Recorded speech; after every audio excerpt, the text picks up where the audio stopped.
Doutora Isabela, acho que já pode puxar. Já pode? Já. Então, boa tarde a todos. É um prazer estar aqui no 14º ciclo de humanização, onde nós vamos falar sobre o tema de peito aberto, a percepção da criança cardiopata sobre o seu coração.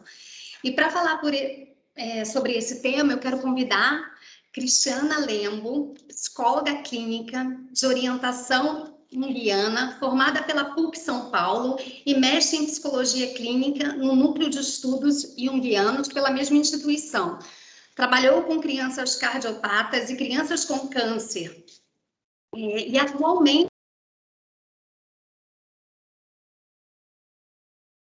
Ficou mutada, doutora? Vamos lá. Boa tarde a todos. É um prazer estar aqui, abrindo mais um ciclo de humanização, onde hoje nós vamos falar sobre o tema de peito aberto, a percepção da criança cardiopata sobre seu coração. E para falar desse tema tão relevante, eu quero convidar a Cristiana Lembo, psicóloga clínica de orientação junguiana, formada pela PUC São Paulo e mestre em psicologia clínica no Núcleo de Estudos Junguianos pela mesma instituição. Trabalhou com crianças cardiopatas e crianças com câncer e atualmente atende adultos em seu consultório particular. Seja muito bem-vinda. Obrigada, doutora Isabela. Boa tarde a todos. Queria agradecer, antes da gente começar, a instituição Procriança pelo convite para participar aqui do ciclo com vocês. É uma alegria muito grande para mim poder continuar falando sobre a minha pesquisa, que eu fiz para o meu mestrado, e eu espero poder contribuir para vocês também no seu trabalho, no dia a dia, nesse tema tão importante e tão querido para todos nós. E aí eu preparei uma apresentação com algumas imagens da minha pesquisa, com alguns dados que eu vou pedir para o Matheus projetar na tela aqui para a gente começar.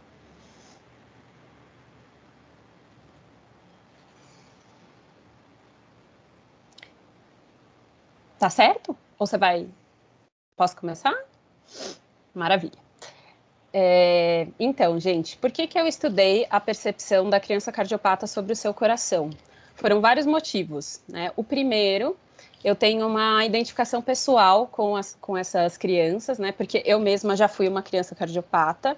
Eu não tive uma cardiopatia com uma gravidade tão intensa quanto as crianças com as quais eu trabalhei durante a minha pesquisa, também na minha experiência profissional, mas eu nasci com um prolapso da válvula mitral, se eu não me engano, que a gente conhece legalmente como sopro do coração, e esse sopro se fechou. Então, eu não tive de passar por cirurgias, nem por internações, mas, ao mesmo tempo, até os 6, 7 anos de idade, eu vivi em hospital, fazendo exame. Então, muito do que essas crianças passam, eu reconheço, eu entendo, principalmente por histórias, assim, que a minha mãe conta, né? Ela brinca que até quando eu via gente de branco, eu saía correndo. Eu me assustava achando que eram médicos, que eram pessoas fazendo exame, né, cansada de ser, enfim, submetida a imagens de ultrassom, a picadas, né, de agulhas. Por isso que é tão importante a gente trabalhar muito bem como a gente acolhe essas crianças. E eu voltei a me deparar com esse tema justamente durante a minha graduação em psicologia.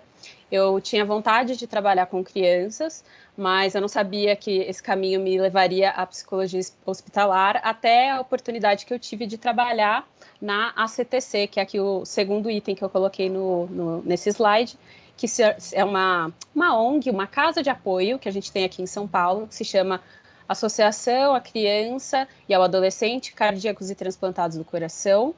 E essa casa de apoio aqui em São Paulo funciona como um local onde famílias do Brasil inteiro se hospedam enquanto recebem tratamento tanto no INCOR quanto no HCOR. Mas, enquanto eu estava trabalhando lá, tanto com as crianças e com as suas famílias, na hora de realizar os atendimentos, apesar de eu ter uma supervisão, eu sempre fui muito estudiosa e quando eu ia buscar literatura sobre o assunto para me ajudar, eu não encontrava. principalmente no que dizia respeito à percepção da criança cardiopata, né, sobre como é para ela ter um coração doente, como é para ela ter que se relacionar com médicos, com diversos profissionais da saúde, ficar internada, fazer parte, né, de cirurgias. Então, enquanto eu estava fazendo pesquisa na época para encontrar material, eu achava muitos trabalhos assim ligados à posição dos médicos, dos psicólogos, dos enfermeiros que lidavam com essa população, das famílias, mas não da criança em si. E essa foi a principal motivação para que eu pesquisasse esse tema no meu mestrado em Psicologia Clínica na PUC São Paulo.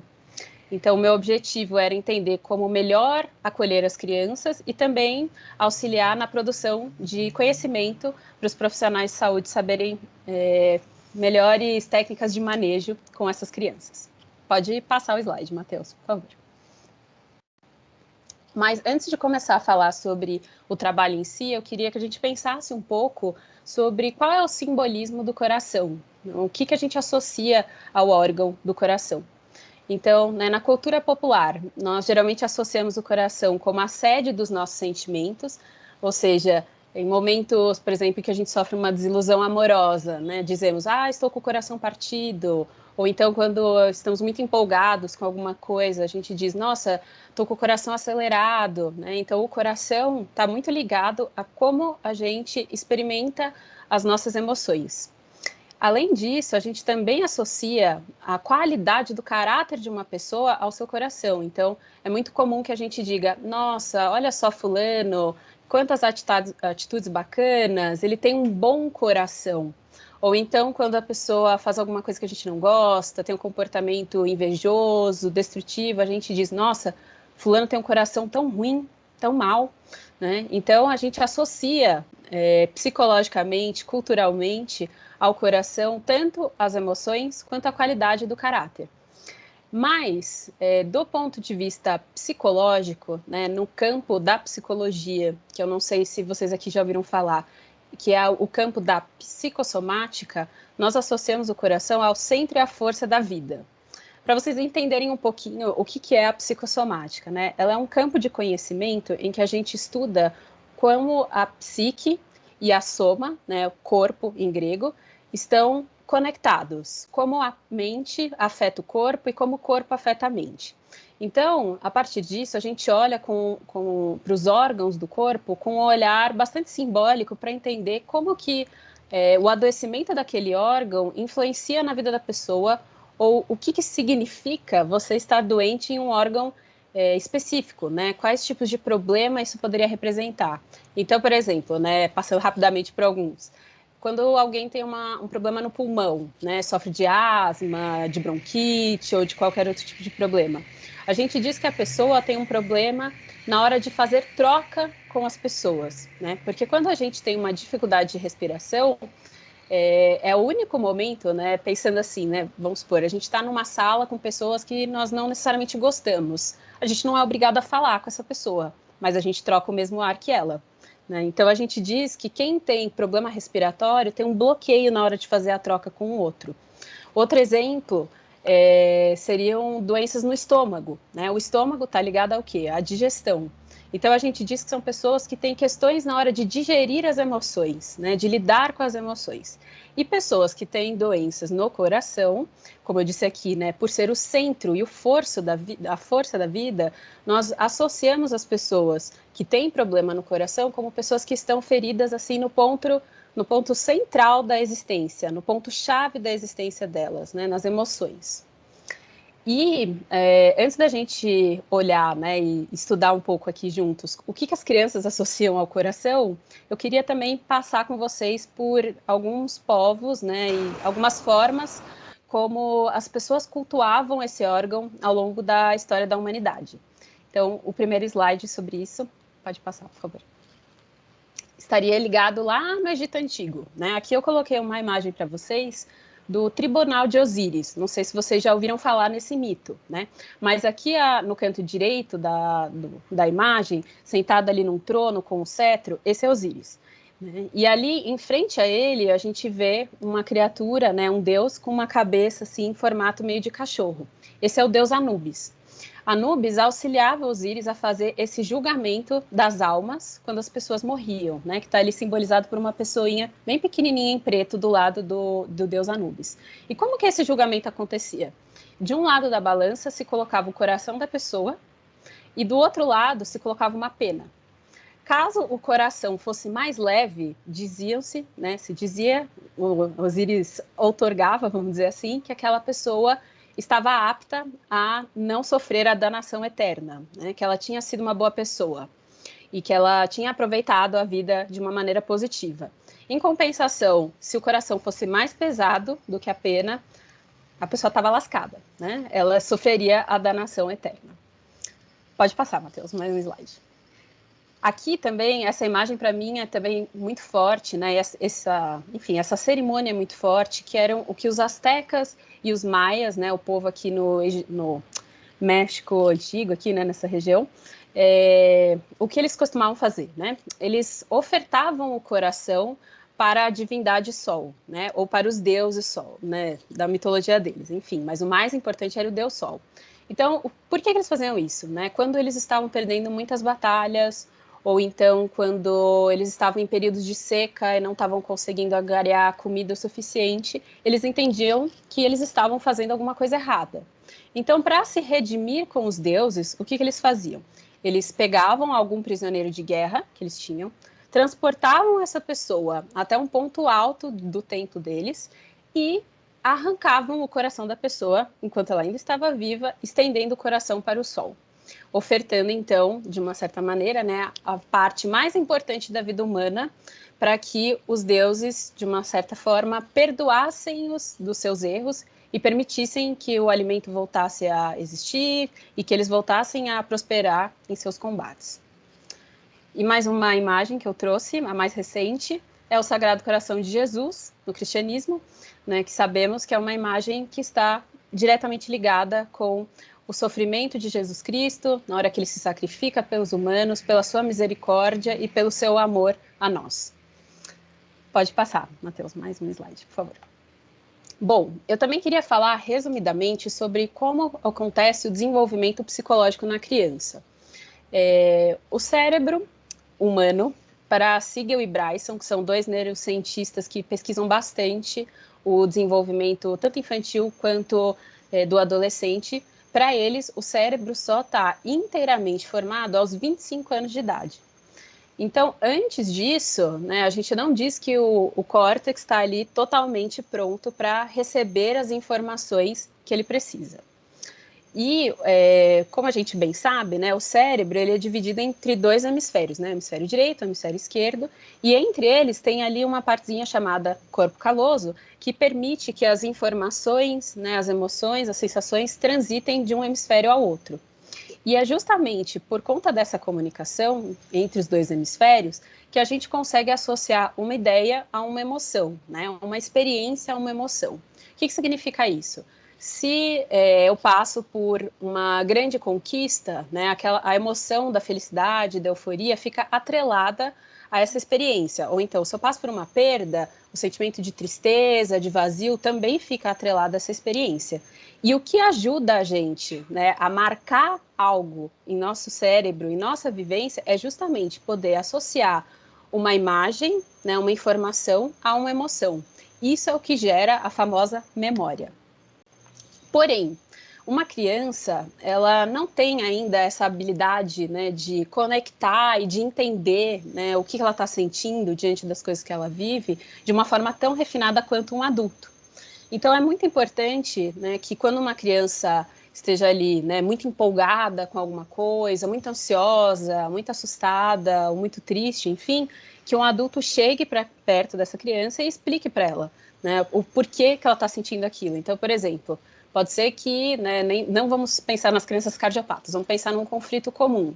Pode ser que a criança, vamos supor, o brinquedo favorito dela quebre e ela começa a ficar muito mal-humorada e ela não sabe, né, explicar por que ela está mal-humorada. Então, o papel de um adulto, né, do pai, do professor, de quem for que esteja perto dela, é chegar, sentar com a criança e falar: você está irritada ou você está triste porque o seu brinquedo quebrou? Me explica, o que está acontecendo? Vamos entender junto, né? Isso seria o papel do adulto na hora de auxiliar a fazer o cérebro a fazer essa conexão, tanto com a emoção, quanto com a ideia. Pode falar. Oi. Eu estou rindo aqui como mãe, deixa eu só fazer uma colaboração aqui. Eu tô rindo Lógico, pode fazer. A gente até pensa nisso, mas na hora da pergunta, ou que a criança está irritada, ou que a pré-adolescente está assim, você fala, ó, é porque eu mandei e acabou, vai passar. Pois é. Você falou, né? Olha só, para com essa palhaçada que isso vai passar, come sua comida, arruma tua bolsa e vamos nessa. Né? É assim mesmo que a gente faz, né? Super assim, igual você está falando, né? Tudo errado. Imagina. Eu ainda estava brincando com a doutora Isabela antes da gente começar. Eu não sou mãe ainda, né? Então, ler essas coisas, em teoria, é muito fácil. Não sei como é que é na prática, né?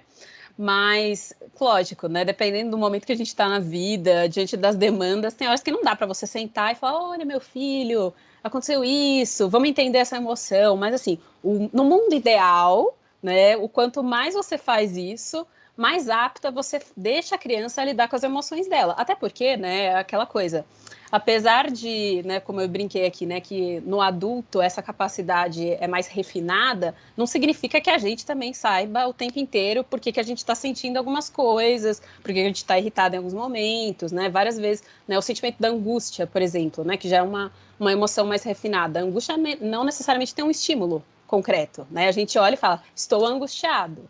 Porém, o que vai auxiliar a criança a ser um adulto mais saudável é estar sob um controle melhor das emoções dela, né? Então, quanto mais você puder fazer isso, melhor, né? Tanto que tem um psicanalista que eu gosto muito, que chama Winnicott, né? Outro pensador da psicologia, que tem uma frase dele que eu concordo 100%, né? Ele diz que não existem pais perfeitos, né? Ele diz que devem existir pais suficientemente bons, ou seja, que deem conta do recado quando dá para dar, né? Nem sempre dá. Todo mundo erra, inclusive a gente. Né? Podemos passar? Ou alguém quer fazer mais algum comentário? Posso passar? Bom, quem quiser pode ir me interrompendo, tá, gente? Por favor. Sobre a expressão do... Deixa eu dar um gole até na minha água. Um segundo. Sobre como se expressa o trauma do ponto de vista psicológico, né? Então, são vários... Ah, não, acho que... Volta um slide, Matheus, acho que... Deixa eu pensar, deixa eu ver uma coisa. Eu acho que eu não cheguei a falar disso aqui, né? Não, a gente estava nesse, passa mais um. Tá, esse aqui, por favor. Então, como que a gente percebe que a criança está sob a atuação de um trauma, né? De um trauma psicológico. Como eu estava explicando para vocês, as memórias, elas ficam sedimentadas no córtex quando a gente consegue associar uma experiência, uma ideia, uma vivência a uma emoção. As lesões no cérebro, né, que a gente chama de traumas emocionais, acontecem quando ficam marcas na memória, né? O que significaria isso? É como se no cérebro, né, onde tem as correntes neuronais, né, entre aspas, que, né, não são necessariamente correntes. Estou falando assim como uma imagem para vocês entenderem, né? Como se fossem ali várias ligações, como se estivesse mapeando a nossa história. Quando acontece um trauma, acontece como se fosse ali um corte, né? Como se a gente tivesse com uma cicatriz. E isso faz com que a forma como as informações percorrem o córtex, como elas fluem dentro do cérebro, seja interrompida, né? Seja uma conexão mal feita. Então, o que acontece? Quando a gente vivencia um trauma, isso não só as crianças, tá? Os adultos também. Quando a gente não elabora um trauma, o que acontece? Ao invés dessa informação e dessa memória fazer parte de um todo, ela fica fragmentada. E aí isso fica nos incomodando, como se fosse ali um espinho encravado, uma dor encravada, né, assim, alguma coisa, alguma parte do nosso corpo machucada e vira e mexe, a cicatriz abrisse e voltasse a sangrar, né, enquanto a gente não olha e não trabalha com isso. Então, o trauma, o que ele faz do ponto de vista biológico, né, ele gera alterações tanto no córtex frontal, quanto no sistema límbico, que é a sede das nossas emoções, e no sistema dos neurotransmissores. Pode passar para mim, por favor, Matheus. Então, aí agora sim, né? Como que a gente sabe que uma pessoa, uma criança, está traumatizada do ponto de vista psicológico? Então, alguns dos sintomas são esses. A dificuldade de expressar ou controlar as nossas emoções, a presença intensa e recorrente do medo, raiva e tristeza, a alteração na capacidade de se concentrar nas atividades, qualquer atividade, né, não necessariamente uma atividade escolar, pedagógica ou profissional, é qualquer atividade mesmo, do tipo, senta para assistir um filme e você não consegue focar a sua atenção, senta para ler um livro, também não consegue, sai com os amigos e não consegue, né, se colocar ali na conversa. Pode ser que a pessoa esteja sobre a atuação de um trauma. Além disso, no caso das crianças, principalmente, tem uma dificuldade na hora de se adaptar a ambientes sociais, por exemplo, aquela criança que vai para a escola e tem dificuldade de fazer amigos, de seguir regras, né, dos professores. As somatizações, né, como eu estava dizendo antes sobre um pouquinho, né, sobre o campo da psicossomática, né, a somatização é tornar uma emoção, né, um sintoma que a gente tenha do ponto de vista psicológico como uma presença no corpo. Então, por exemplo, dermatite de contato, né, uma doença de pele. É uma doença que tem um alto fundo emocional, né? Então, é uma pessoa que teve ali alguma questão e a doença, ao invés de aparecer na fala da pessoa, por estar mal elaborada, ela aparece na pele, né? A pele, por exemplo, né? O simbolismo da pele, que eu estava contando para vocês de outros órgãos, né? A pele é a camada mais externa que a gente tem, que a pessoa bate o olho e olha para a gente e nos reconhece. Então, quando a pessoa tem ali uma questão na pele, seja dermatite de contato, psoríase, vitiligo, qualquer coisa assim, a gente diz que a pessoa está com algum problema na identidade dela, né? É como se ali a pele tivesse, como se a gente estivesse trocando de pele, né? Alguma coisa assim, isso aqui não está bem sedimentado dentro de mim, né? Então, isso é uma somatização, por exemplo. E por fim, né, o que seria mais grave, né, o resultado mais grave de um trauma psicológico seriam os desenvolvimentos dos transtornos psiquiátricos, como a depressão, a ansiedade e transtornos de personalidade, como transtorno borderline, antissocial, entre outros. Pode passar, Matheus, por favor. Tudo bem até aqui, gente? Posso seguir? Tá legal. Depois a gente vai abrir um espaço para dúvidas e tudo mais, né, doutora Isabela? Mas, enfim, quais foram os meus objetivos, então, na hora de estudar a percepção da criança cardiopata sobre o coração dela? O número 1, entender como a criança se relaciona com a própria doença.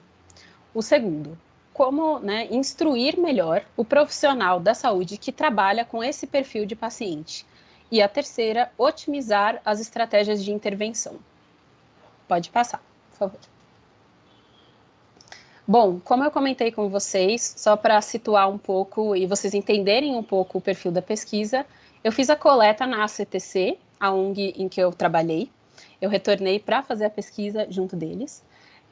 Os participantes da pesquisa eram crianças entre 4 e 10 anos de idade. Eu estipulei essa idade porque as atividades que eu propus para elas necessitavam ter ali um desenvolvimento cognitivo entre essa faixa etária. Então, por exemplo, na hora de desenhar, a criança precisaria saber segurar um lápis, ou então conseguir fazer o brincar simbólico, que a gente chama, né? Que é aquele brincar de faz de conta, como vocês já vão entender daqui a pouco, né? Na hora de simular me conta como foi para você estar no hospital, né? De pegar bonequinhos e me demonstrar isso na brincadeira. E eu utilizei 2 critérios para entender se aquela criança podia fazer parte do estudo. Então, o critério de inclusão principal era que a criança tivesse uma cardiopatia congênita ou adquirida, e os critérios de exclusão é que se a criança tivesse algum outro quadro associado, porque na CTC, imagino que no Procriança também, as crianças não necessariamente têm apenas a cardiopatia, muitas têm outras, né, têm síndromes que levam ao desenvolvimento de uma cardiopatia, ou então tem alguma deficiência cognitiva, e aí, dessa forma, eu não quis que fizesse parte, porque eu sentia que, de uma maneira, se a criança tivesse uma síndrome, por exemplo, que impossibilitasse outras questões, além dos prejuízos que o coração leva, isso poderia influenciar nos meus dados. Eu queria me restringir só ao adoecimento do coração. E aí, os instrumentos que eu utilizei para essa coleta. Uma caixa lúdica, né? Não sei se aqui temos psicólogos presentes, então, para quem nunca viu uma caixa lúdica, a caixa lúdica é uma caixa bem grandona de madeira e a gente recheia essa caixa com o que a gente quiser.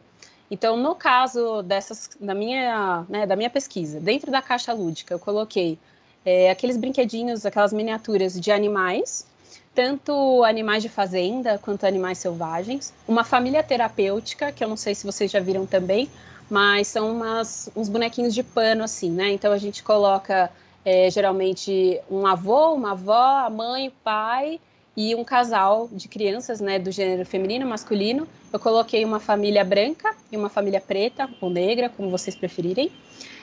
Além disso, eu coloquei uma maleta de médico. Dentro dessa maleta tínhamos vários objetos, tipo estetoscópio, remédio, seringa, alguns tipos de faca de cirurgia, uma tesourinha, tinha uma bandeja cirúrgica, um óculos, pinças, coisas assim ligadas aos procedimentos cirúrgicos de fato. E além disso, tinham também o papel sulfite e o material, né, gráfico ali, os lápis de cor, para depois eu poder pedir um desenho para essas crianças. Mas geralmente nessa caixa eu coloquei só esses elementos porque eu achava que seriam, vamos dizer assim, ideais para fazer mesmo esse recorte do que eu estava pesquisando, mas você pode colocar de tudo, pode colocar jogos, pode colocar bola, porque é uma caixa bem grandona mesmo, que aqui na tela fica difícil de simular, né? Mas é uma caixa bem grande. E só por curiosidade, os animais, eu acho que eu não trouxe aqui nenhuma criança especificamente que utilizou os animais, mas eu coloquei os animais porque crianças menores geralmente têm mais facilidade de expressar as emoções com bonequinhos de bichos do que com os bonequinhos de pessoas, né? Porque a dor fica muito próxima. Então, geralmente, os pequenos preferem usar os bichinhos, fica mais lúdica a brincadeira. Então, só por isso que eu coloquei os animais. Cristiana, deixa eu fazer uma pergunta. Quando eu li o seu livro, eu vi muito seu critério, né, das 25 crianças que eram 25, se eu não me engano, que você profundamente conversou, analisou.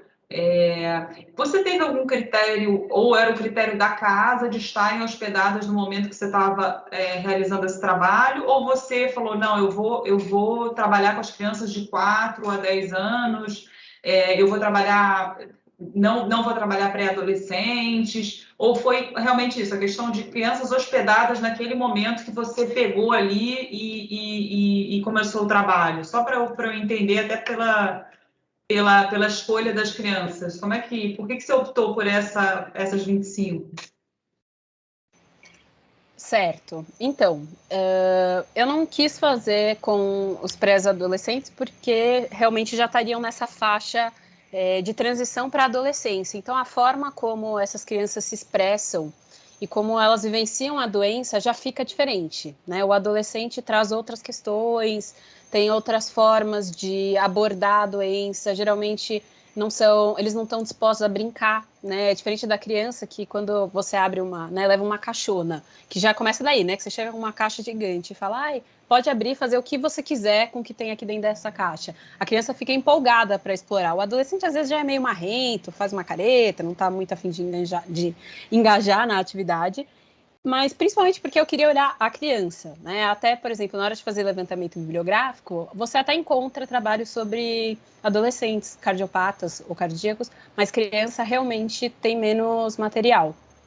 Sobre o número, né, que você me perguntou, Mitz, então, eu coloquei essa idade, né, essa faixa etária, como eu expliquei, porque essas crianças já tinham as habilidades necessárias para participar dessa pesquisa, né? Então, tanto do ponto de vista cognitivo, simbólico e funcional, né, para fazer a pinça, que a gente chama, que é o movimento de desenhar, de segurar o lápis. Mas o hospedadas no momento é porque, óbvio, né, como era uma pesquisa em que eu precisava observar a brincadeira, não daria para fazer por câmeras, por exemplo, né? Então, a criança tinha de estar na casa, porque no momento da coleta eu utilizava a sala do setor de psicologia para fazer essa entrevista, né, digamos assim. Então, toda vez que alguma criança, né, na época eu já não estava mais ligada à CTC, já não estava mais trabalhando com eles, mas toda vez que chegava uma criança com esse perfil, né, de 4 a 10 anos, com uma cardiopatia congênita, sem nenhum outro quadro associado, a psicóloga da casa me ligava e falava, olha, Cris, chegaram tantas crianças, você quer vir aqui ver se elas querem participar da pesquisa? E aí eu ia até a casa, fazia o convite para as famílias, explicava, e para as crianças, e aí caso elas quisessem, eu fazia a pesquisa, né? Porque quando a gente faz uma coleta com pessoas, né, não necessariamente não, né? A gente não deve obrigar que a pessoa faça parte, né? Então, eu tinha de ir lá fazer os convites, e aí, caso a família e a criança aceitasse fazer parte, eu começava a coleta. Então, eu não tinha um número definido de quantas crianças eu iria pesquisar. Aconteceu de serem 25, número cravadinho, porque foram as crianças que estavam na casa no momento em que eu estava fazendo a pesquisa, e também no período que eu tive mais ou menos um ano, acho que menos, na verdade. Não, acho que eu tive um semestre, um pouco mais de um semestre para fazer a coleta, porque a gente tem vários prazos, né, de burocracia, tanto da pesquisa quanto da instituição, para eu poder fazer a banca e ter a titularidade de mestre, né? Então, foi o número que ficou. Ficaram 25 crianças. Esclareceu? Então, tá bom. Vou interromper você um pouco e entrando no que a Mitzi perguntou e no que você explicou, realmente foi muito interessante a idade escolhida, porque realmente a gente tem uma dificuldade muito grande de entender como essas crianças, né, reagem, né, como realmente elas reagem a tudo isso. Que a criança, o adolescente, eles conseguem se expressar melhor. Um ou outro é mais introspectivo, você tem que puxar mais por eles, mas em geral eles têm a curiosidade, eles perguntam, quando eles sabem que eles vão para algum procedimento, eles perguntam, eles querem saber. Já a criança nessa faixa etária, eles não têm esse entendimento. Então, como abordar essa criança de uma forma que isso tudo não gere um trauma? Então, eu achei que foi muito interessante realmente essa escolha da idade. Obrigada, doutora Isabela. Então, de fato, né? E eu acho curioso, porque assim, quando eu estagiei na CTC durante a graduação, isso foi uma coisa que me chamou muita atenção, né?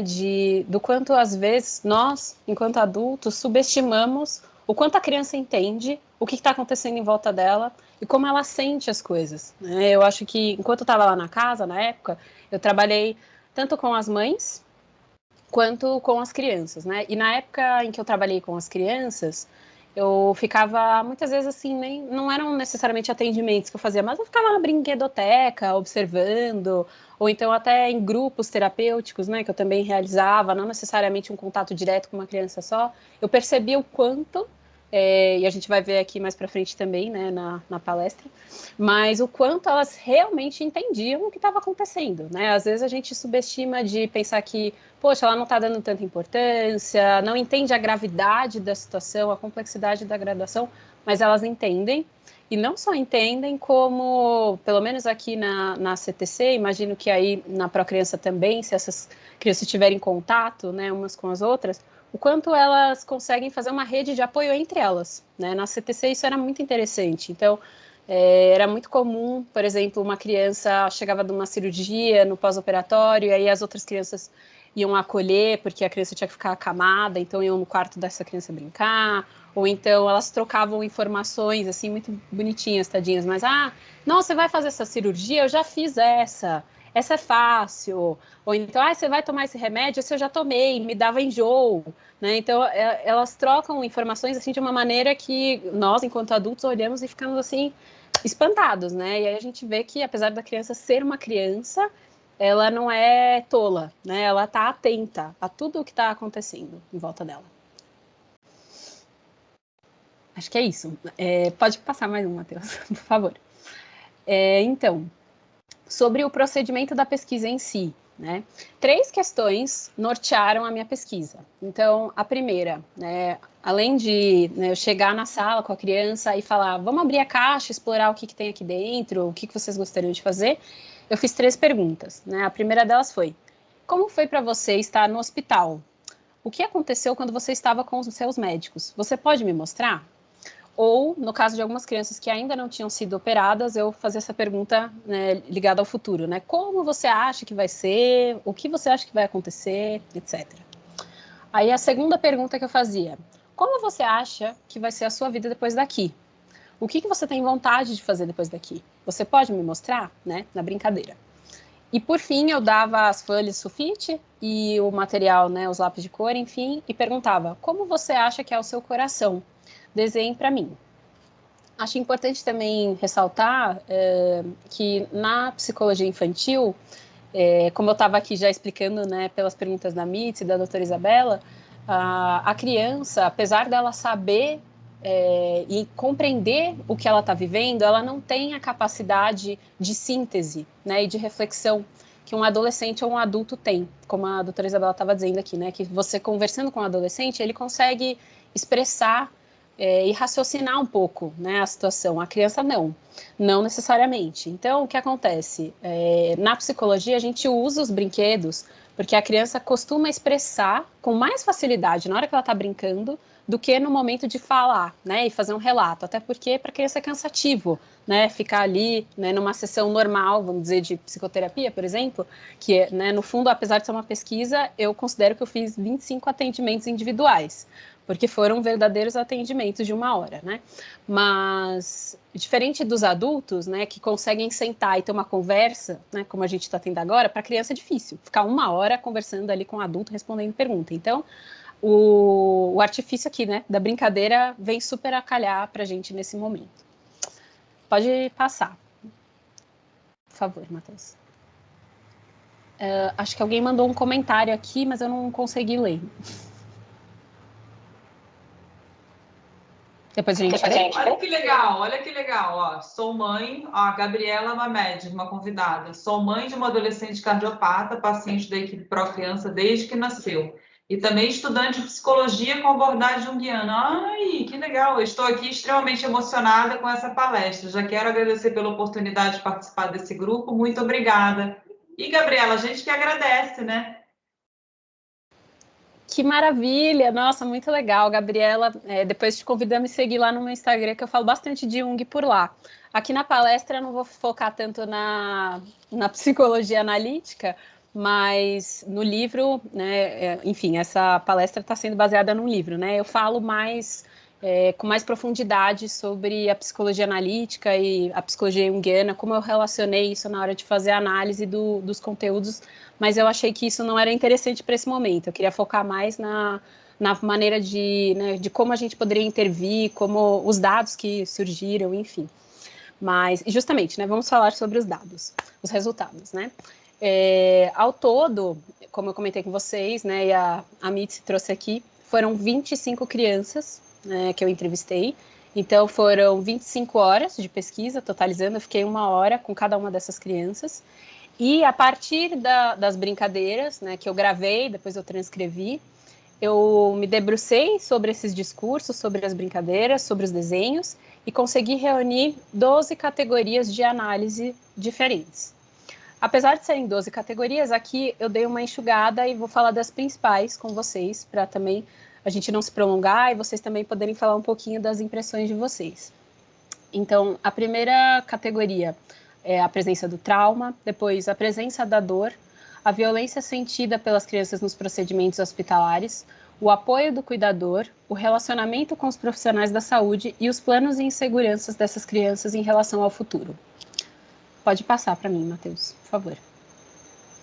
Bom, a primeira categoria, eu destaquei aqui algumas falas e alguns desenhos também, para vocês verem o quanto essas crianças sabem exatamente o que está acontecendo, né? E como elas sentem a situação de forma muito intensa, né? Então, aqui é uma evidência de um trauma, por exemplo, a partir da resistência de falar no assunto. Então, eu vou ler aqui com vocês.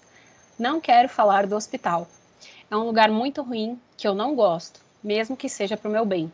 Todas as vezes que eu fui, fiquei muito tempo e muito deitada. Não quero falar disso.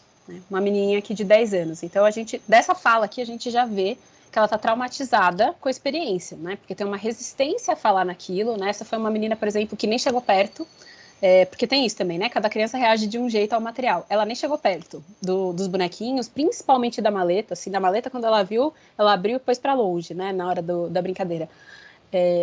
E aí a gente vê, né, que apesar dela entender que o tratamento é positivo, que é necessário, ela associa o hospital a um lugar ruim, né, especialmente porque ela conta aqui que ela ficou muito tempo deitada, então ela tem uma resistência a trazer a memória, né, lembra lá do que eu estava falando, né, do quanto quando a experiência é traumática, a memória fica dissociada, né, a pessoa não quer mexer naquilo. Aqui a gente vê isso com bastante evidência. Pode passar, Matheus, por favor. Mais uma frase. Essa aqui é impressionante para mim, né? Vamos ver o que vocês vão achar, mas essa participante foi, assim, assustadora. Vamos lá. Eu tenho medo de falar nisso, porque eu tenho medo do hospital e tenho medo de morrer. Não quero falar nisso. Muitos dos meus amigos, né, que ela conheceu ali na CTC, já morreram. Eu fui operada pequena, mas estou sempre em hospital. Antes da minha cirurgia, ela já tinha sido operada e ela estava em processo de acompanhamento, assim, um processo de alta, mas mesmo assim ela vinha com uma certa frequência para São Paulo. Enfim, antes da cirurgia, eu ia mais. Minha mãe falava que eu vivia com pneumonia, batia um vento e eu pegava. Hoje não é assim, mas ainda tenho medo de morrer. Tem muita coisa que eu não posso fazer, como jogar basquete. É difícil se eu cair. Vai que eu preciso de sangue. Ele é difícil, é a mais. Daqui a gente já vê, assim, diversas camadas de trauma, né? Tem trauma da situação hospitalar, trauma pelo luto, né? Que aqui está um luto mal elaborado, as lembranças, né? E o trauma a partir da fala da mãe, né? Que aqui a gente vê também, né? Mais para frente a gente vai falar sobre isso, o quanto a postura dos pais em relação à doença interfere no tratamento. E a mãe dessa menina, porque antes de fazer a pesquisa com as crianças, eu conversava com as famílias, né? A mãe dessa menina, em especial, era uma mãe, assim, extremamente nervosa. Ela nem saiu quase, isso que a menina tinha 10 anos, mas ela não queria sair, por exemplo, da sala na hora que eu fui fazer a coleta. E era para ser uma coleta em sigilo, né? Então, assim, foi um árduo trabalho para deixar ela separada da menina. E a menina ficou tranquilamente comigo. E foi até curioso, porque na hora que a mãe saiu, ela desandou a falar, falou um monte de coisa. Aí a gente vê o quanto a relação com o pai interfere, né, na criança. E na relação dessas duas, em especial, eu sentia muito isso, né, que a mãe estava tão desesperada que ela não dava espaço para a própria filha sofrer. Né? Então, essa verborragia que a menina teve comigo, para mim, foi muito um sinal do quanto ela estava precisando de uma adulta presente e que ouvisse ela. Alguém quer falar alguma coisa? Só falando aqui um pouco, né, dessa criança, e eles, né, essas crianças que você analisou, elas ainda tinham essa ruptura com, muitas vezes, a sua casa, né, a sua origem.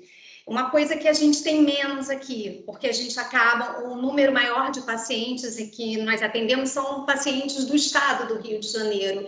Então, eles não têm essa ruptura, eles não saem do seu estado, e isso para eles já deve ser muito conflitante, né? Você está longe daqueles que você ama, do irmão, dos amigos, do pai, da avó. Então, e para os pais também, porque acaba que a mãe vem, né? A mãe está indo para São Paulo e está deixando uma parte da família em outro lugar. Isso também cria uma insegurança naquela mãe ou naquele pai. Então, eu acho que isso também faz com que não haja um equilíbrio. Muitos pais não conseguem, né, passar a segurança para o filho, porque eles mesmos estão inseguros, porque eles não têm o ponto de apoio deles. Não sei se eu estou errada, me corrija. Sim, com certeza. Eu não dei destaque, eu falo um pouco mais sobre isso no livro, né? Eu não dei destaque aqui porque eu sei que não é uma questão para vocês, mas é uma questão que a gente lida bastante na CTC. E eu concordo 100% com o que você falou, doutora Isabela, mas eu acho que, né, uma coisa muito bonita que acontece na CTC é que não só as crianças fazem uma rede, as mães fazem uma rede. Então, apesar delas estarem sem o apoio dos familiares e dos amigos, elas acabam tendo o apoio das outras mães que estão ali na instituição. Então, por exemplo, no caso dessa mãe, agora eu não me lembro, se eu não me engano, ela era mãe solo, porque também tinha esse detalhe, né? As histórias pregressas da família a gente também acabava sabendo, né? De como as famílias ali todas são de uma vulnerabilidade social assim gritante, né? Elas são encaminhadas para a gente pelo SUS. Então, muitas histórias eram super complicadas, mãe solo de 4 filhos, pais presos, são histórias assim dificílimas. Porém, aí eu acho que entra um fator assim crucial, que é a resiliência, né? Algumas mães, apesar de, por exemplo, né, terem maridos presos, mais filhos, elas estavam ali com esperança, cheias de vida, dando um suporte incrível para os filhos, às vezes para crianças de outras mães, com muita fé. em compensação, outras mães não, né? Outras mães estavam lá acompanhadas de seus maridos, por exemplo, e mesmo fazendo amizade ali na casa, elas eram um pouco mais emocionadas, um pouco mais ansiosas. Então, eu acho que existe o que você disse, doutora Isabela, mas eu acho que sempre tem o fator individual, né, das pessoas, isso sempre pesa demais, né? O quanto cada um vivencia as situações da vida.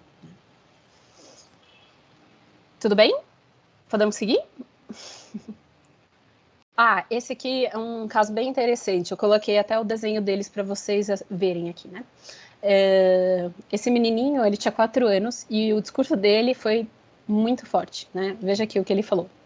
Tia, meu coração, né, tá parecendo um dedo. É esse dedo aqui. Ele falou, né, mostrando o indicador. Ele quebrou e colocaram no lugar. Agora, o menino quebrou o coração. Será que arruma? Ele é maior. Tem que arrumar antes de ir para casa, para o menino não morrer. Ai, gente, só de ler de novo eu já fico arrepiada e com vontade de chorar de novo. Porque, né, veja bem, aqui a gente vê a lembrança em ação, né, e a forma como essa criança está tentando entender a experiência. Então, ela associa ao momento em que ela quebrou o dedo e que conseguiram consertar. Mas a preocupação sobre o coração estar quebrado é muito maior, né? Quando ele diz aqui que o coração é maior, né, eu entendo como o coração é mais importante, né? Será que tem jeito de arrumar ou não? Né? Então, e até a forma do desenho, né, a cor que ele escolheu, por exemplo, o coração a gente não associa azul, né? A gente associa vermelho. Ele escolheu azul, que é uma cor que está ligada à tristeza, né, por exemplo. E vejam que o menino tem 4 anos, hein, gente? Não é uma criança já mais velha, como era o caso das outras que eu coloquei aqui. Pode passar, Thiago, por favor. Aí a outra categoria, a dor, né? A presença da dor. Tem aqui uma fala de uma das meninas. Fui operada uma vez, levei 2 injeções, mas me lembro só da segunda, porque doeu. Aliás, até uma curiosidade minha, não sei se você pode me esclarecer, doutora Isabela, se é alguma coisa aqui de São Paulo, do INCOR, mas isso apareceu muito, muito, muito. Várias crianças falaram que tomavam 2 picadas, 2 injeções, e que doía a segunda. Não sei se tem alguma relação, se tem 2 tipos de anestesia, alguma coisa assim, ou não. Depende muito do pré-anestésico, mas em geral tem crianças que fazem a profilaxia para endocardite ainda no quarto. Outras fazem, então isso aí é um acesso venoso que você, né, você pega um acesso venoso para fazer o antibiótico. E existem algumas medicações pré-anestésicas que você também faz no quarto, quando o anestesista não quer que a criança entre acordada no centro cirúrgico. Então, você já tem que ter um acesso venoso. Então, a lembrança talvez seja da punção do acesso venoso. E muitas vezes naquele acesso, às vezes é um acesso só, mas naquele acesso ela vai receber algumas medicações. E tem medicações que quando você injeta, elas, né, provocam uma certa ardência, uma certa, um pouco, né, sente um pouco de dor. Então pode ser isso, né? Pode ser que elas lembrem desse fato.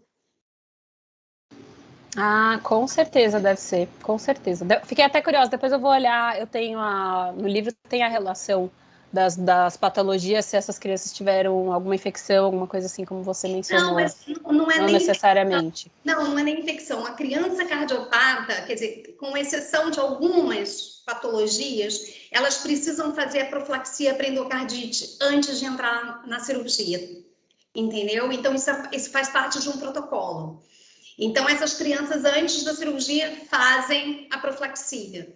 E existem também as medicações pré-anestésicas, que alguns anestesistas preferem não fazer nada, fazem só aquele cheirinho já no centro cirúrgico e depois funcionam, mas existem alguns casos que você faz ainda no quarto, na enfermaria, onde elas estiverem internadas para poderem ser conduzidas para o centro cirúrgico. Então, isso depende muito do protocolo de cada criança e de cada instituição. Entendi. Mas, por exemplo, esse é um dado que precisa ser alertado, talvez, né, para os anestesistas, né, de conversar com eles, de ressaltar bem, explicar. Imagino que eles já façam isso, né, mas reafirmar para a criança saber que a segunda injeção, enfim, ou da forma como for feito, que vai ser um pouco mais incômodo, né, para a criança não levar um susto tão grande, né, não tem como saber como é que foram para essas crianças, mas me chamou a atenção que não foi, acho que não foi nenhuma nem duas, assim, acho que 6 crianças, mais ou menos, falaram a mesma coisa, sobre 2 injeções. Pode passar, Matheus, por favor. Essa aqui é interessante, tá? Amanhã eu tenho médico, mas é consulta. Espero que eu não precise ficar no hospital. Pelo menos a consulta é rápida e não dói. Né? Então veja o quanto a criança está marcada pela dor. Né? O fato de ir ao consultório médico traz um certo alívio, porque ela sabe que não vai machucar. Mas ainda tem uma preocupação de vai que o médico resolve me internar, né? Quando ela fala que espero que eu não precise ficar no hospital. Pode passar, Matheus, por favor. Aí aqui, né, sobre a violência que essas crianças sentem, né, ou seja, o quanto elas sentem os corpos invadidos durante os procedimentos, né, como a gente poderia trabalhar isso, né? Enfim, a primeira fala. A primeira coisa que se faz é internar.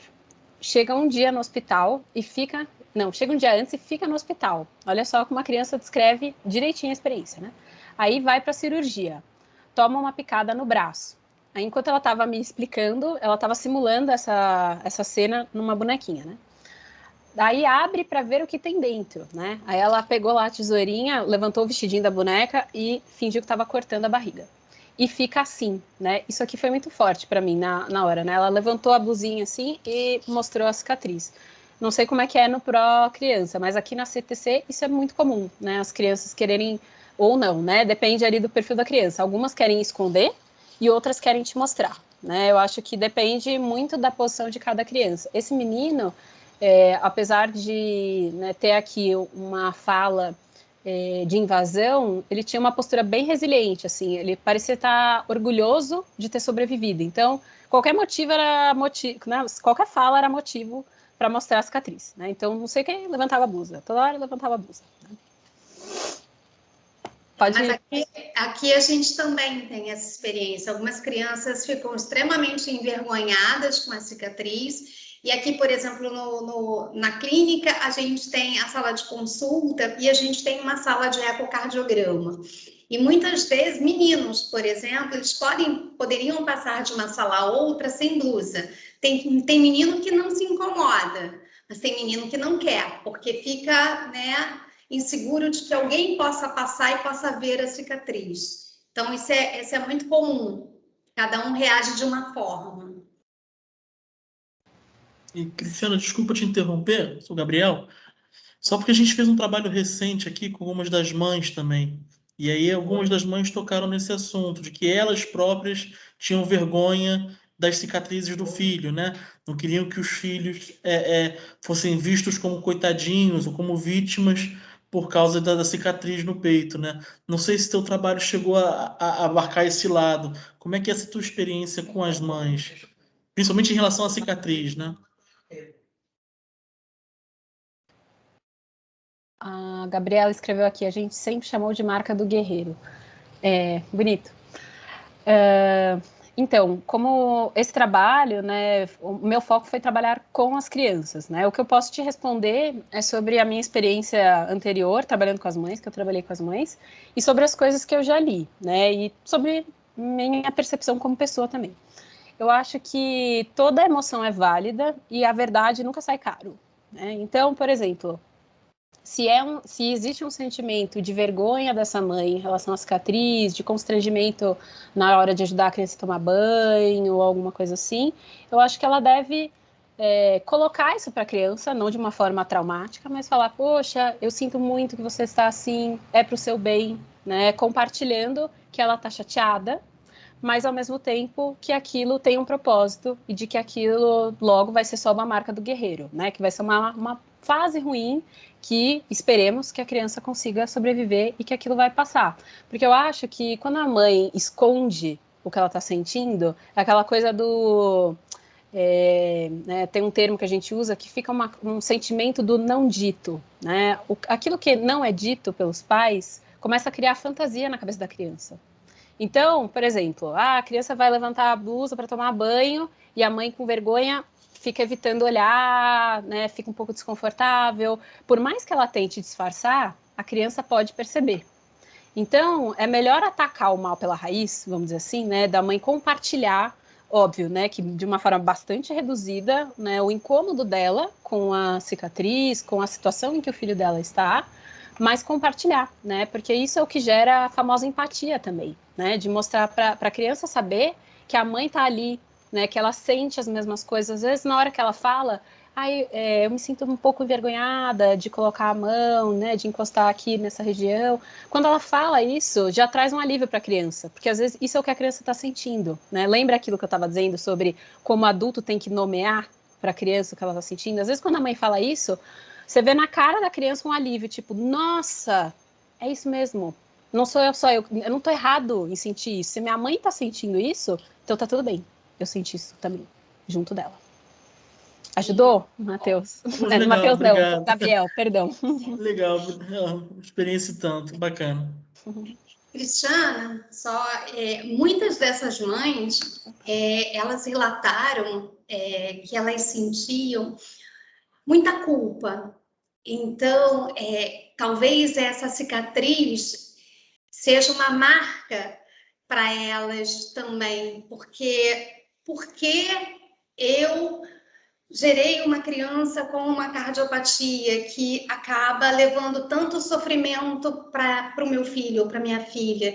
Então, isso cria uma culpa. E a doutora Rosa Célia, que é a fundadora do Pro Criança Cardíaca, e ela era e é muito sábia, uma coisa que ela sempre falava com as mães quando ela ia dar o diagnóstico, ela falava, a mãe chorava, óbvio, ao saber que seu filho tinha uma cardiopatia, ela falou, você pode chorar, mas você perdeu o controle. Não é mais você, sou eu, agora responsável pela doença do seu filho. Ela tentava tirar do ombro daquela mãe, daquele pai, esse peso. Porque mesmo sabendo que eles não eram culpados por isso, muitos se culpavam. Então, acho que a cicatriz era uma lembrança também.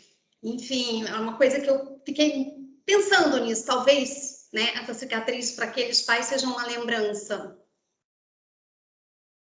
Com certeza, né? Por isso que eu disse que... Você ia falar mais alguma coisa? Te cortei? Não. Doutora Rosa falou isso para mim. Ai, não vi. A Gabriela mandou algum comentário aqui, mas não consegui ler. Por isso que, né, como psicóloga junguiana, né, não vou entrar aqui muito em detalhes sobre a teoria do Jung, mas como psicóloga e como ser humano, né, isso não só como psicóloga, eu acredito que o coeficiente individual sempre pesa demais, né? Então, assim como algumas mães vão olhar para a cicatriz e vão ver a perda, outras vão olhar e ver gratidão, né? De falar, olha só o tratamento que meu filho recebeu, né? Então, isso é muito particular. Agora, a fala que você contou agora, fiquei toda arrepiada aqui, maravilhosa da doutora Rosa, né? Porque é isso, eu acho que, enquanto profissional da saúde, é nossa função tornar o fardo um pouco mais leve, né? Não é uma garantia que a gente vai ser bem-sucedido, mas a gente faz de tudo para ser, né? E deixa eu te passar a Gabriela como convidada, e ela colocou aqui, ó, doutora Rosa falou isso para mim e eu me senti extremamente aliviada quando o entreguei para ela. Meu filho operou recém-nascido. Acho que é exatamente isso. A gente acabou, né, a doutora Rosa acabou tirando um pouco, né, essa responsabilidade.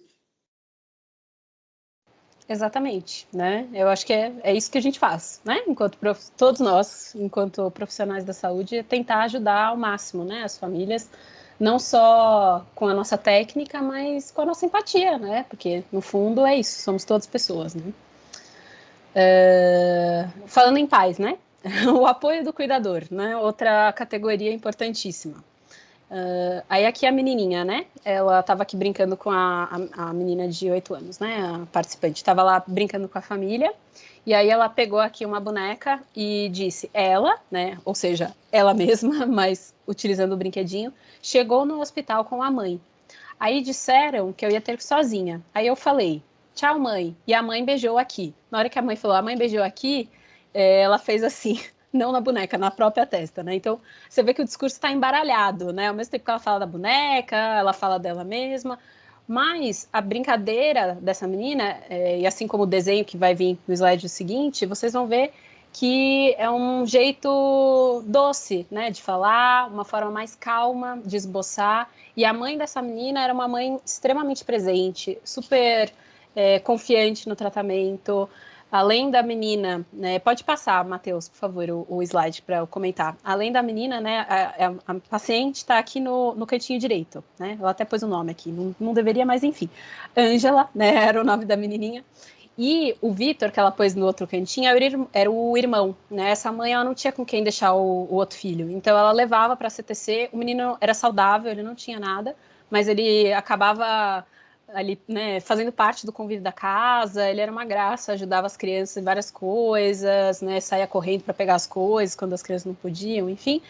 E o que eu acho lindo nesse desenho é que ela se colocou num canto, o irmão no outro, e o centro do desenho é a mãe. Né? E além de ser o centro, o desenho da mãe, o coração, né, bonitinho, que ela representou os 3 em corações, né? O coração da mãe é o maior e é o que tem mais detalhes, né? Não sei se vocês observaram aqui, mas o olhinho tem cílios, tem as sardinhas, ela fez a linguinha da mãe, o cabelo tem um prendedorzinho, né? O finalzinho tem um desenho, ou seja, mostra todo o cuidado, né, e o amor que a menina tem pela mãe, né? Quanto mais detalhe, né, a criança vai colocando ali no desenho, pode significar várias coisas. Mas nesse caso, eu entendi como, olha o capricho que ela está tendo para mostrar, né, o centro do apoio dela, né? Lembre-se lá que eu falei lá atrás que o coração é o centro da vida, né? Então aqui a gente vê, né, simbolicamente. E não só simbolicamente, né? Mas enfim, aqui a gente vê o quanto o apoio do cuidador é importante. Pode passar, Matheus, por favor. Deixa eu ver. Aqui eu coloquei já a relação com o médico. No livro eu tenho outros relatos, né, de apoio com o cuidador. Eu não quis ficar pondo vários para não ficar muito extenso, mas tem relatos tanto positivos quanto negativos, né, sobre o impacto da falta de apoio também. Mas aqui sobre a relação com o médico, né? Aqui é uma boa relação com o médico, por exemplo. Aí eu fui para o quarto, né? Um recorte do relato. Fui para o quarto depois da cirurgia. O médico veio, né? Fazer a passagem depois.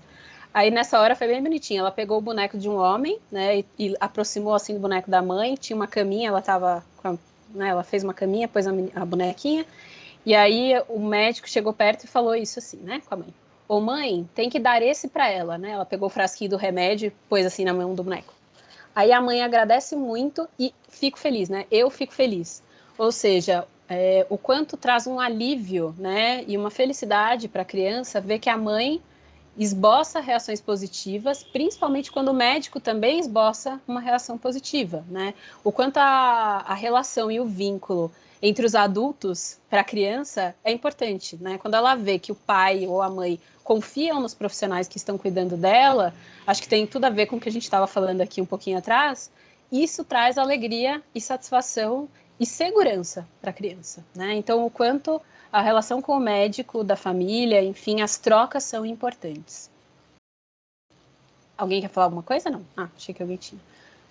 Pode passar. Relação comigo, né? Com a pesquisadora.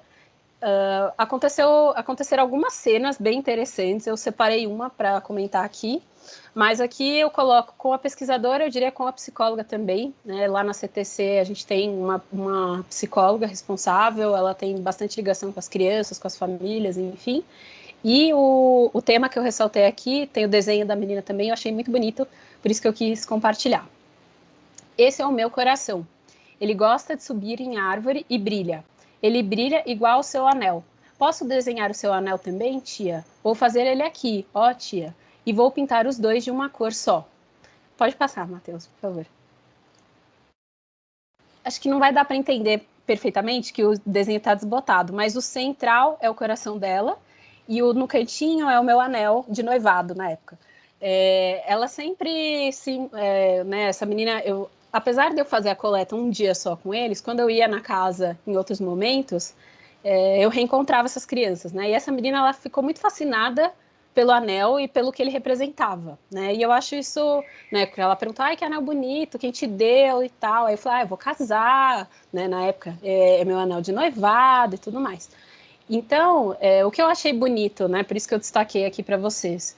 Além de, né, mostrar que quando ela pinta as duas, né, tanto o coração quanto o anel, de uma cor só, né, e mostra essa união, né, e o quanto ela se sentiu à vontade comigo, ela pegou um anel brilhante para representar a ligação comigo, né? Olha ali o anel do casamento, né? Olha o vínculo que forte.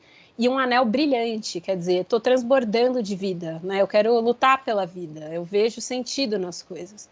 Então foi um desenho assim, e uma menina super, super resiliente de conversar todos os dias. Ela era uma criança super animada, super, né, esperançosa, e eu acho que o desenho dela representa super isso.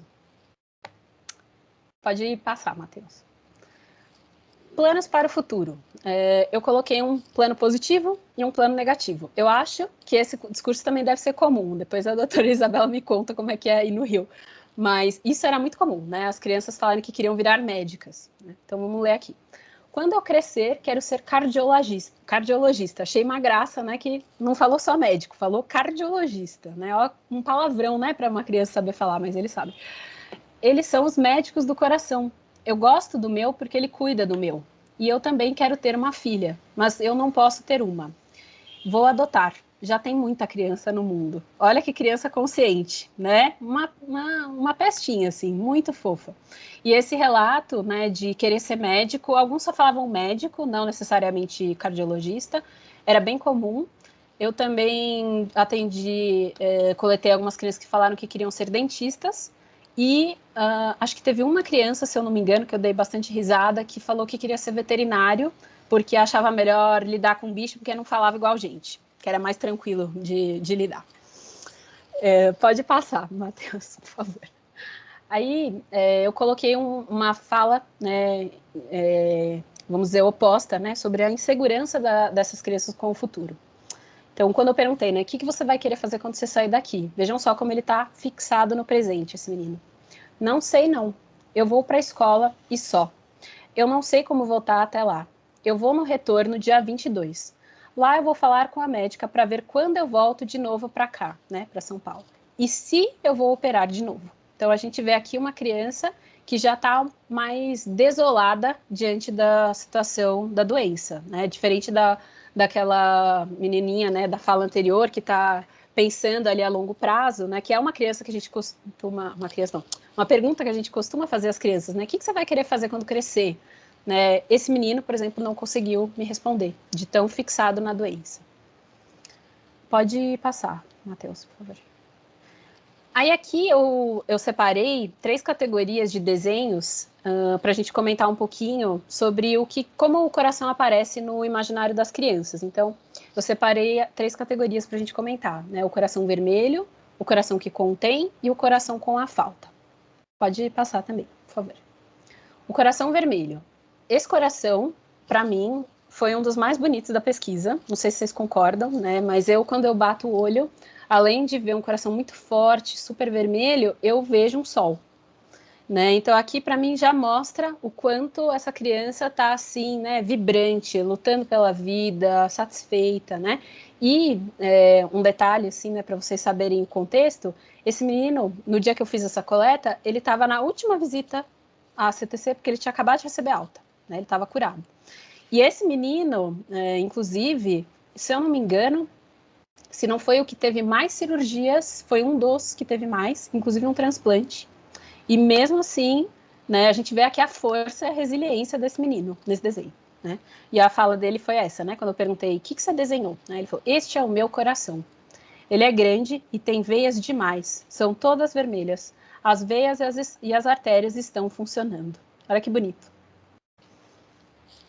Forte, né? O próximo, o coração que contém. Isso eu achei bem interessante. Algumas crianças desenharam esses corações com pequenas coisinhas dentro. Né? Eu comentei com vocês no desenho da família que quando a criança coloca detalhe, pode significar, por exemplo, né, o carinho, o afeto que ela tem por alguma pessoa, por alguma situação, mas também pode significar, dentre muitas outras coisas, o quanto a criança está observando o que está acontecendo e guardando muita coisa dentro dela, sejam coisas boas ou ruins. E o caso dessa menina, por exemplo, né, era uma menina bem tímida, bem quietinha, assim, né, bem observadora, mas ao mesmo tempo o desenho dela, né, assim, né, eu me lembro que na hora que a gente começou a brincar, eu pensava comigo, né, na hora eu falei, essa menina não vai falar muita coisa não, mas na hora que eu vi o desenho dela, eu falei, gente, que bom, né, ela tá bem, não foi uma menina que me deu uma sensação de que ela não tava legal, porque é o que ela falou aqui, né, meu coração é grande e cabe muita coisa, é colorido como um arco-íris, nem deu tempo dela pintar todas as camadas, porque ela fez um coração gigantesco. É colorido como um arco-íris, mas só das minhas cores favoritas, né? Eu achei muito bonito, que apesar da timidez, dentro dela cabe um arco-íris, né? Então, isso mostra o quanto potencial de vida tinha dentro dessa menina. Pode passar, meu Deus. Aí o coração com a falta. Eu peguei 2 desenhos sobre isso, né? Um que eu acho mais negativo, que é esse, e o outro que eu achei mais positivo. E vamos comentar aqui primeiro esse, depois eu explico por que eu achei ruim esse daqui. Bom, o que o menino falou sobre isso? Ele, né, o coração, é todo errado, tem um pedaço faltando. Na cirurgia vai fechar o buraco. Antes ele estava chorando, agora ele está feliz, o buraco fechou. O sol, antes triste, né, que a gente vê ali no canto esquerdo do desenho. E agora, feliz. O buraco do lado direito que precisou arrumar, agora fechou, né? Que a gente vê do lado esquerdo, o coração tem um buraquinho, né? E tá chorando. E no lado direito, não tem mais esse buraco. Quando eu vi esse desenho, né, várias coisas, mas 2 principais coisas me chamaram a atenção. Uma, não tem cor, né? A ausência de cor mostra ausência de energia, ausência de vida. E a segunda, olha o tanto do desenho que ele usou para a parte de sofrimento e olha o tanto que ele usou para a parte positiva. Né? Daqui a gente já vê que não está muito legal a situação. Né? Por mais que ele esteja aqui representando um coração triste, depois um coração feliz, e veja o coração feliz. Vocês acham que o coração está feliz? Eu achei um coração super tímido, né? Não tem cor, ele é pequenininho, até o desenho inteiro, quando eu vi, né, o solzinho, me passa uma coisa até um pouco artificial, né? E por isso eu julguei que, apesar de ser um coração com a falta aqui e depois sem falta, me parece que a falta ainda é grande. Né? Pode passar, Matheus, por favor. Já esse coração, que tem um pedaço faltando, eu acho mais positivo, porque o coração é maior, é vermelho, né? Até bonitinha ela desenhou um pouco, né, de uma forma que lembra a anatomia do coração. E ela falou aqui, né, sobre isso. É assim o meu coração. Nasceu com um problema, um pedaço faltando. Mas olha o pedaço que está faltando e olha todo o vermelho que tem em volta. Né? Então aqui a gente vê que tem uma resiliência diante do problema. Né? Apesar de ter um problema, tem um coração inteiro funcionando também. Pode passar, Matheus, por favor.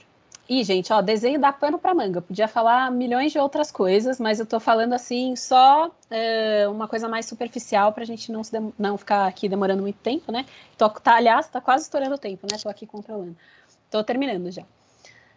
Alguns dados que eu separei só para ressaltar com vocês, coisas que eu acho que a gente tem de prestar atenção, né? Enquanto a gente está trabalhando com essas crianças e como deve ser nossa postura, né? Então, é inegável que todas, né, enfim, as crianças que eu falei com vocês hoje, mas todas as 25, apresentam sinais de trauma e sentimentos de invasão. A raiva, o medo, a frustração e a insegurança estão presentes, por mais que a gente tente esclarecer e trabalhar com essas crianças, são emoções que estão sim presentes. O apoio dos cuidadores, dos profissionais e da pesquisadora, nesse caso, foram cruciais, né? E não só nesse caso, mas a pesquisa é fundamental. Né? Brinquedos como uma ferramenta para manejo terapêutico são um excelente caminho para a gente compreender e, né, ter uma aproximação maior com essas crianças. Aí a gente encontra presenças tanto de potenciais, né, como aquele coração arco-íris, por exemplo, e de faltas diferentes de crianças normais, né, de infâncias normais. Então, são crianças que passam por muito mais sofrimento, muito mais dor, então elas são exigidas uma maturidade né, e uma sensibilidade maior do que crianças comuns. E, é lógico, tem um grande sofrimento emocional que não tem como a gente excluir, mas tem como a gente amparar. É isso. Acho que acabou. Pode passar para mim, Matheus. Acabou. É isso, gente. Cristiano, deixa eu primeiro te cumprimentar, assim, e te agradecer. Eu estou vendo a equipe toda aqui, muito participante, né, do que você trouxe para a gente, porque eu mesma trabalho aqui há 13 anos, não sou médica, né, sou advogada, e eu não tinha essa percepção do quanto sofridas essas crianças ficam, né, e o percentual de trauma é muito elevado, né, então, por mais gentil que a gente seja, por mais dócil que seja a equipe, tem uma violência, né, narrada, né, nas brincadeiras, né, eu recomendei que todo mundo aqui lesse, né, nas brincadeiras que eles fizeram com vocês, né, com a tesoura, com a faca e com a injeção, né, assim, foi muito forte para mim ver que isso se repetia o tempo todo no teu trabalho, né, assim, essa coisa da injeção, do corte, né. E a outra coisa que me chamou, se você puder falar um pouquinho disso, né? Eu acho que ia ser bacana. A gente está com a equipe toda do time de atendimento te assistindo aqui, isso é muito legal. E a outra coisa que me chamou muita atenção como mãe também foi a questão do se Deus quiser, né? A fala, né, da mãe, da fé, né? E se Deus quiser e que Deus te abençoe, Deus há de querer. Eu achei isso muito forte, né? A própria criança vê isso tudo, né? Então é muito confuso, deve ser muito doído para primeiro a criança assistir a mãe, né, com as dores dela, segundo assistir a presença da religião muito forte, se Deus quiser. Terceiro, né, elas narram como se fosse uma violência muito grande, né, a questão da hospitalar. Então, se puder trazer isso aqui um pouquinho para a gente, nem todo mundo teve oportunidade de ler, mas a gente também vai fazer isso aqui uma leitura obrigatória, e é muito gostoso de ler, assim, achei muito para o leigo, né? Eu digo, não, assim, a doutora Isabela, vocês têm outro nível de entendimento disso tudo, mas para mim, que sou leiga, né, assim, eu quero te agradecer, porque eu trabalho aqui há tantos anos e não tinha essa percepção. Muito obrigada. Fiquei até emocionada aqui. Mas fala para não chorar. Só falando que a Mitz falou, não para a doutora Isabela, não, mas a nossa percepção é diferente, né? A nossa visão é diferente. Então, eu li o livro e realmente foi aquilo que a gente falou um pouquinho antes de começar a palestra. Foi muito interessante ver como essas crianças, como elas representaram, e aquela coisa do lado ruim, né, que você falou do gato preto, em várias ocasiões, né, as crianças escolheram um gato preto como uma coisa ruim. E como a gente deve trabalhar melhor, e talvez como nós, profissionais da área de saúde, que vamos dar a notícia para os pais e que temos que preparar essas crianças para procedimentos invasivos, como daqui para frente a gente deve atuar. Isso é muito importante, porque às vezes a nossa atuação impacta muito, porque realmente esses procedimentos, as cirurgias são muito agressivas. A criança sai entubada, a criança sai com acesso venoso profundo, a criança sai com dreno, às vezes 2 drenos, com sonda vesical, ficam um tempo acamadas, não podem se movimentar. Então, assim, é realmente uma agressão para elas. E entender, sair, né, de uma cirurgia, elas saindo do quarto, daquele acolhimento, né, junto aos pais, e de repente acordarem cheia de tubos e, né, com vários monitores apitando num ambiente que é um ambiente que para elas pode ser visto como um ambiente agressivo. Então, como a gente deve atuar? Então, isso realmente foi muito interessante, foi muito gratificante ler seu livro. Me recompus aqui, né, para não chorar na palestra aqui com vocês, mas enfim, tô até meio sem voz, gente. Tomei água, mas não... Enfim, né, não adiantou 100%, porque o tema é muito emocionante, né, para mim. Mas, para responder o que a Mitzi me perguntou, acho que ela queria saber principalmente sobre a questão religiosa, se eu não me engano, né? Então, isso também aparece com uma certa frequência, mas mais na fala dos familiares, não tanto na fala das crianças, né? Algumas crianças falam sobre fé, sobre Deus, mas tenho para mim que é mais uma repetição né, do que os pais estão dizendo, porque muitas das crianças são muito pequenininhas para entender o que é ter fé, quem é Deus, quem é Jesus Cristo, né? Então, por mais que você mostre imagem, você explique, você reze junto da criança, é muito diferente um adulto, né? A vivência religiosa que um adulto tem e a vivência religiosa que uma criança tem. Mas isso está, sem dúvida, muito presente, né, no dia a dia, na casa da CTC, eu imagino que aí também.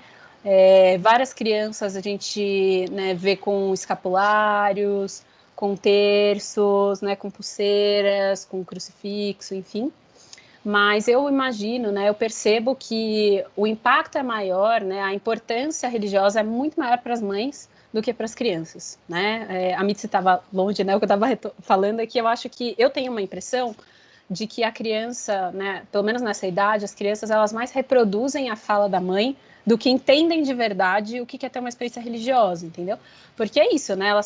Pensa uma criança de 5 anos, né? Se a gente, enquanto adulto, tem crise de fé, imagina uma criança, né? Então, eu acho que muitas vezes elas reproduzem a fala, não necessariamente entendendo quem é Deus, quem é Jesus Cristo, mas elas, né, percebem que isto, né, essa fala, o terço, o escapulário, a reza, é importante para a mãe.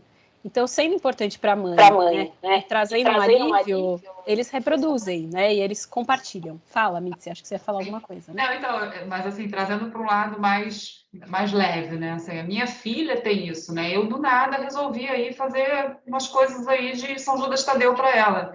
E ela fala, pô, se isso é importante para minha mãe, né? Antes de fazer as coisas, eu pego lá água benta, faço nela assim e falo, ah, São Judas Tadeu vai estar com você. E daí ela olha assim, né? E fala, putz, cara, que sabe, lá vem esse negócio de novo, mas é melhor eu fazer que para minha mãe é importante, eu vou fazer. Imagina, né? A mãe dolorida colocando uma fé profunda naquilo, né? Na religião. Imagina como essas crianças devem falar, poxa, bota o que você quiser em mim, né? Vai, né, pulseira, o que for, né? Eu achei bonito essa sua fala no livro, achei muito forte, porque deve ser muito, a fé é muito procurada, né? Tipicamente brasileira, a gente tem essa coisa, né, de procurar o alívio da dor ali, ou a solução, ou, na verdade, uma possível solução para aquilo, ou por que isso está acontecendo, e quanto isso, na verdade, traz benefício para a mãe e para a criança, fala, pô, se isso for importante, me dá que eu uso, sabe? E me dá que eu faço, e eu vou com você onde tiver que ir. Então, achei muito bonita o seu parágrafo falando sobre isso. Você não esqueceu de falar ali das mães, né? Você prometeu falar das crianças, mas você viu ali uma coisa deve ter sido muito crucifixo, muita pulseirinha, né? Muito anjo da guarda, né? Eu fiquei imaginando o que você deve ter visto nessas penduradas nessas crianças. Com certeza, mas eu acho que, por exemplo, né, eu tenho certeza que se fosse uma pesquisa feita com os pais, essa seria uma das categorias mais evidentes. Tanto que, enquanto eu fazia o levantamento bibliográfico, né, ou seja, enquanto eu estava fazendo pesquisa antes de começar a minha pesquisa para saber, para entender as lacunas, né, nesse campo, todas as pesquisas que falavam dos pais, enfrentamento a partir de uma crença religiosa apareciam em todas, assim, não só nas pesquisas aqui feitas no Brasil, mas fora do Brasil também. Eu li pesquisas feitas nos Estados Unidos, na Índia, na Europa, em todos os lugares essa necessidade de fé, né, de crença, aparece, sempre. Ixi, falta 5 minutos. Então eu vou falar bem rápido aqui, não sei se vai interromper, não sei o que vai acontecer, mas só para comentar o que a doutora Isabela falou, que é um pulo do gato, é um pouco até difícil de responder isso, né? Sobre e agora, né? O que a gente faz com isso? Como que a gente age? Então, daí eu posso responder 2 coisas. Gostaria muito de pesquisar sobre isso, né? Para entender a atuação de cada um, né? Eu posso falar da minha atuação, posso falar das psicólogas com quem eu já trabalhei, dos médicos com quem eu já tive relação, alguns muito abertos, muito bacanas, outros não, nem tanto.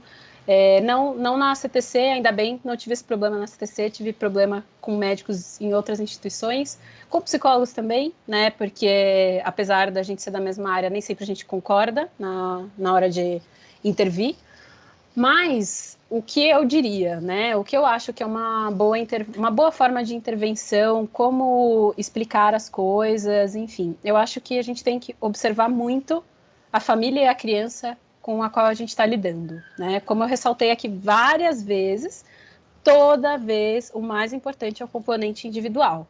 Então você vê que tem criança e mãe que quer ter o máximo de informação possível. Tem criança que prefere, então tem criança que quer saber quantas picadas, como eles falam, né? Quantas injeções, como vai ser a cama, como vai ser a roupinha que elas vão vestir, que remédio que vai tomar, vai dar dor de cabeça, sei lá o quê. Tem criança que quer saber detalhe, tem criança que não quer.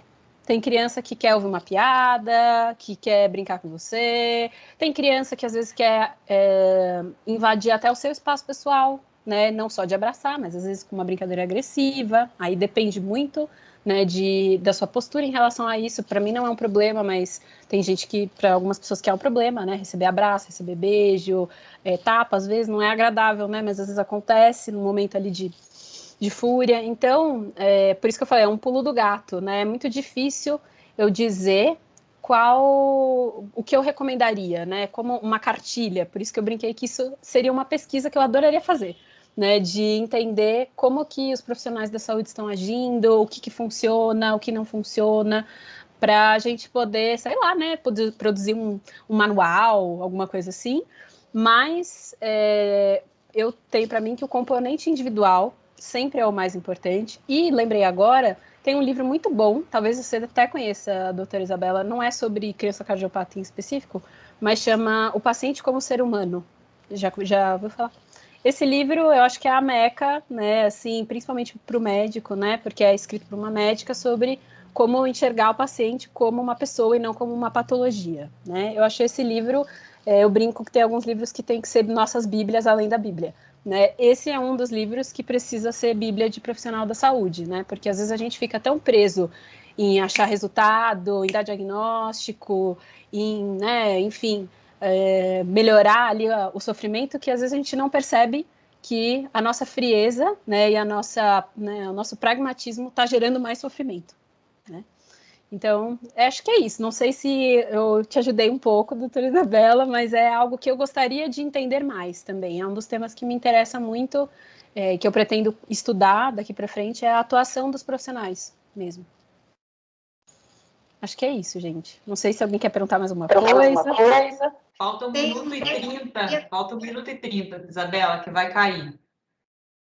A Luana tinha levantado a mão. Ela quer falar alguma coisa, Luana? Tá aí? Ai, quero. Eu acho que uma pergunta é sobre o paciente, o paciente como ser humano. E aí isso envolve o cuidador, o médico, não pode ser visto só como médico, né? Como profissional de saúde. Eu acho que quem serve o café, quem serve a água, quem está na recepção, é todo um sistema que fornece apoio, suporte, não só para o paciente, mas para os familiares. Então, acho que mudar essa percepção sobre o sistema de apoio, uma coisa muito mais ampla do que o próprio médico, a equipe de enfermagem, os profissionais de saúde, faz muito mais sentido, porque a acolhida, a porta de entrada também ela é importante. E talvez inserir aí alguns dos construtos da psicologia positiva, não sei o quão isso seria positivo para trabalhar com os pacientes. O que você acha? Concordo 100%. Inclusive, na CTC eu tive problema com uma das recepcionistas justamente pela atitude. Sempre mal-humorada, falava, gente, não dá. Se você vai ter mau humor aqui, meu Deus, que dirá todo mundo, né? Concordo. Acho que é isso, né? A gente atua em rede. Todo mundo, é uma dança. Todo mundo tem que compartilhar, né? Tem que estar junto, né? O tempo inteiro. Concordo 100%, Luana. Como fazer isso, também não sei exatamente, né? Também é muita pesquisa, gente, né? O trauma me interessa, estudar a formação do trauma, são muitas coisas, né? Desculpa, você ia falar mais alguma coisa, né? A cultura organizacional, ela também está inserida como sistema de apoio, né? Então,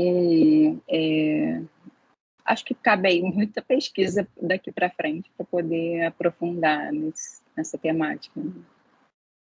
Muito interessante sua pesquisa, seu livro, parabéns, e adorei participar desse encontro aqui hoje.